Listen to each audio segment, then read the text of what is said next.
నేను doctor Shilpa Reddy, obstetrician and gynaecologist, SVS medical college, Mahabubnagar. ఇప్పటి వరకు మనము సర్వైకల్ క్యాన్సర్ కారణాలు, వాటి సిమ్టమ్స్ అండ్ స్క్రీనింగ్ గురించి తెలుసుకున్నాము.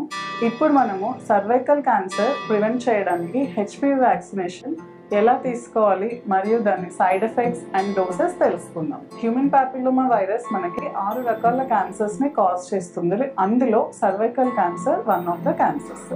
మిగిలిన cancers vulval cancer, vaginal cancer, oral cancer, penile cancer, ఈ క్యాన్సర్స్ ఆడ మరియు మగవాళ్ళు ఇద్దరిలో ఉండవచ్చు. అందుకనే మనకి హెచ్పివి వ్యాక్సినేషన్ ఆడపిల్లలకి మరియు మగపిల్లలకు కూడా సజెస్ట్ చేస్తాం. మనము హెచ్పివి వ్యాక్సినేషన్ మనకి క్వాడ్రివాలెంట్ మరియు నానోవాలెంట్ గా దొరుకుతుంది. అంటే స్ట్రెయిన్స్ 4 స్ట్రెయిన్స్ మరియు 9 స్ట్రెయిన్స్ ని కవర్ చేస్తాయి ఈ వ్యాక్సిన్స్ మనకి. ఇది ఎవరు తీసుకోవచ్చు, ఎప్పుడు తీసుకోవచ్చు, ఎలా తీసుకోవాలి అంటే 9 నుంచి 15 సంవత్సరాల లోపు ఆడ మరియు మగ పిల్లలు 2 డోసెస్ తీసుకోవాల్సి వస్తుంది. అది 0 డోస్ అండ్ 6 months డోస్. 15 సంవత్సరాల నుంచి 26 సంవత్సరాల లోపు ఆడ మరియు మగ వాళ్ళు 3 డోసెస్ అవసరం పడుతుంది. వీళ్ళు 0 dose 1 to 2 months and 6 months dose తీసుకోవాల్సి వస్తుంది. 26 సంవత్సరాల తర్వాత 45 సంవత్సరాల వరకు కూడా మనం ఈ వ్యాక్సినేషన్ తీసుకోవచ్చు. వీళ్ళకి 3 డోసెస్ అవసరం పడుతుంది. 0, 1 to 2 months and 6 months dose. Cervical క్యాన్సర్కి బూస్టర్ డోస్ ఏమీ అవసరం పడదు.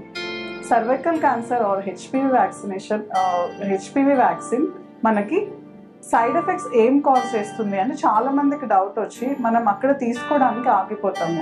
ఈ సర్వైకల్ క్యాన్సర్ వ్యాక్సినేషన్ ఇప్పుడు ఇంట్రడ్యూస్ చేసింది కాదు. 15 సంవత్సరాల నుంచి 20 సంవత్సరాల ముందే ఈ వ్యాక్సిన్ ఇంట్రడ్యూస్ చేశారు. చాలా మంది తీసుకున్నారు, దాని నుంచి బెనిఫిట్ పొందారు. చిన్న చిన్న side effects like pain at the injection site and fever మనకి కనిపిస్తాయి. ఇవి ఒక 2-3 డేస్లో తగ్గిపోతాయి మనకి. లైక్ అదర్ వ్యాక్సిన్స్కి ఎలా అయితే ఉంటుందో దీనికి కూడా అలానే ఉంటుంది. సో మనం ఏం భయపడని అవసరం లేదు ఈ వ్యాక్సినేషన్ తీసుకోవడానికి. ఇప్పుడు మనం కొన్ని అపోహలను తెలుసుకుందాము అండ్ దాన్ని మనం బ్రేక్ చేద్దాము. సర్వైకల్ క్యాన్సర్ ఆడవాళ్ళకి వస్తుంది కదా, నేను తీసుకునే అవసరం లేదని మగ పిల్లలు అనుకోవచ్చు, కానీ తీసుకోవాలి. ఎందుకంటే సర్వైకల్ క్యాన్సర్ ఒక్కటే కాదు, ఈ హెచ్పివి వైరస్ మనకి ఇంకా వేరే cancers like penile cancer, oral cancer అవన్నీ కాజ్ చేస్తుంది కాబట్టి మనం తీసుకోవాలి. ప్యాప్స్మియర్ చేయించుకుంటాను తర్వాత నేను ఇప్పుడు వ్యాక్సిన్ ఏం తీసుకోను అని అనుకోవద్దు. Pap smear is a screening test.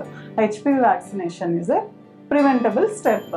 మనకి హెచ్పివి డిఎన్ఏ పాజిటివ్ వస్తే హెచ్పివి వ్యాక్సినేషన్ తీసుకోవద్దు అని రూల్ ఏం లేదు. ఎందుకంటే హెచ్పివి డిఎన్ఏ పాజిటివ్ ఉన్నా కూడా మనం వ్యాక్సినేషన్ తీసుకుంటే అది మనకి అదర్ వైరల్ స్ట్రెయిన్స్ నుంచి ప్రొటెక్షన్ ఇస్తుంది.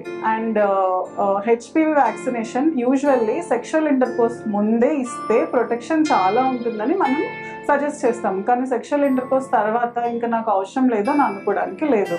ఎందుకంటే ఒకవేళ ఇన్ఫెక్ట్ అయినా లేదంటే సెక్షువల్ ఇంటర్కోర్స్ ఆల్రెడీ అయినా కూడా మనకి మోర్ దెన్ 90% ప్రొటెక్షన్ ఉంటుంది హెచ్పివి వ్యాక్సినేషన్ వల్ల. So we have to take HPV vaccination. And HPV vaccination వల్ల ఓవేరియన్ ఫెయిల్యూర్ అవుతుందని కొన్ని అపోహలు ఉన్నాయి. దానివల్ల ఏమీ కాదు. హెచ్పివి వ్యాక్సినేషన్ అనేది మనకు జస్ట్ హెచ్పివి వైరస్ నుంచి ప్రొటెక్షన్ మాత్రమే, వేరే ఆర్గాన్స్ పైన యాక్షన్ ఏమీ ఉండదు. సో సేఫ్గా మనం హెచ్పివి వ్యాక్సినేషన్ తీసుకోవచ్చు. ధన్యవాదాలు.